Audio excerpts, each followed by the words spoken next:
Hey family, welcome back to Finding Jesus. Every Friday we're getting together and we're doing these things that I like to call Friday favorites. We're talking about some of my favorite women in the Bible, things that we can learn from them. And last week we wrapped up Genesis. There were a ton of women that we could talk about from Genesis. In fact, that covered 2 whole months for us here on Finding Jesus. So now we're jumping into the next book of the Bible. It's Exodus.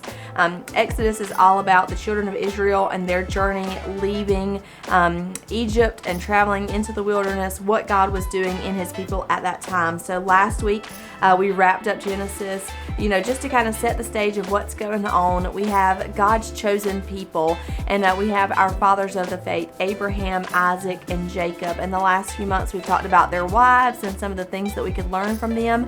And if you remember correctly, Jacob had 12 sons. They became the 12 tribes of Israel. And one of those sons was Joseph. And Joseph, if you remember the story, was actually sold by his brothers. He became a slave, ended up going up the ranks as he interpreted dreams for Pharaoh in Egypt.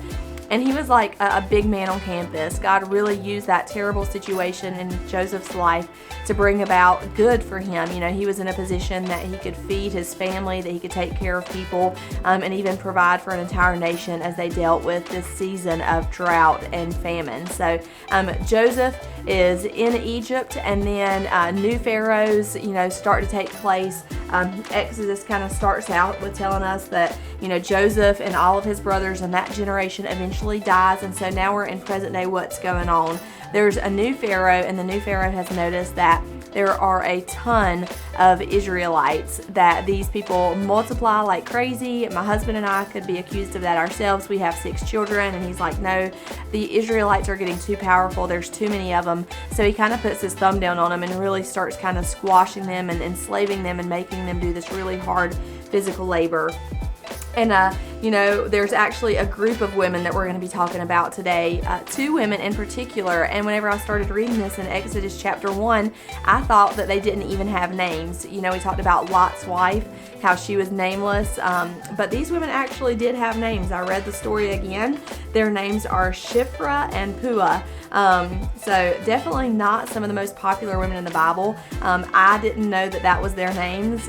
You probably have never heard of Shiphrah and Puah, but they were midwives. And I'm just going to read exactly what they did in Exodus chapter 1. So this starts in verse 15. It says, "The king of Egypt said to the Hebrew midwives, the first whose name was Shiphrah and the second whose name was Puah, when you observe the Hebrew women give birth, observe them as they deliver. If the child is a son, kill him, but if it's a daughter, she may live. The midwives, however, feared God, and they did not do as the king of Egypt had told them. They let the boys live. So the king of Egypt summoned the midwives, and he asked them, 'Why have you done this and let the boys live?' The midwives said to Pharaoh, 'The Hebrew women are not like the Egyptian women, for they are vigorous, and they give birth before a midwife can even get to them.' So God was good to the midwives, and the people multiplied and became very numerous. Since the midwives feared God, he gave them families. Pharaoh then commanded all his people, 'You must throw every son born to the Hebrews into the Nile, but let every daughter live.'" So essentially, these midwives, and we know the names of 2 of them, but I actually think there were probably several more. There was a group of midwives. They were instructed to help Pharaoh essentially destroy an entire generation, to really weaken an entire generation because he felt threatened by the Israelites. He was power hungry. He was worried about his kingdom and what the Israelites might do if they became too numerous, too powerful. And so he said, "Hey, I want you to go to these births, and when they deliver, if they have sons, kill them. If they have daughters, you can let them live." We've done some mission work, and I have heard that in other countries it's actually the reverse now. A lot of times there are countries where women or females are not seen as valuable, so they'll actually say if it's a daughter, abort or kill that child. Well, in these days it was the sons. He was deliberately going after the sons who would later be strong, possibly soldiers. However, these 2 women feared God more than they feared Pharaoh. Now, Pharaoh is probably a pretty powerful man.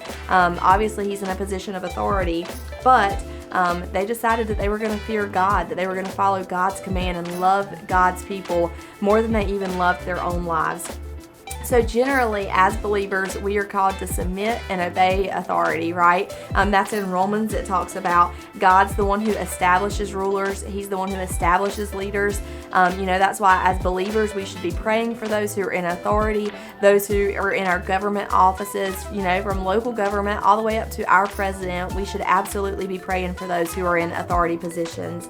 However, government leaders never take the place of God's word and God's commands. And if we are ever put in a position where we're being told to do something that goes completely against God's word, the choice is easy. We should always follow God. We should always be obedient to God. And I think if there's one thing that we can really take from the stories of these midwives, it's that God is looking for women who are unashamed and unafraid to do what is right, even when it's hard, even when it would be easier to go with the flow, even if it would be easier to go along with what the rest of the world is doing. God is looking for women who will say, no, you know what, I'm going to live by your word. I'm going to live by what you've commanded me to do. I'm going to try to live a godly life, a life that's pleasing to you, and even if that means doing really hard things. These midwives were in their profession, they were in their careers, they were doing what they were trained to do, and I think that's a powerful lesson for all of us, that God can use you in whatever season you're in whatever role that you play. You may be a teacher, you may be a nurse, you may be a law enforcement officer, you may work in retail, you may be a stay-at-home mom. No matter what your position is, know that God has put you there for a reason, and He can use you exactly where you are, but He's looking for women who are just sold out to Him and willing to do whatever it is that He asks, especially when it comes to loving others and laying our lives down for others. So I hope this encouraged you. I'll see you next week on Finding Jesus with our Friday favorites. Take care.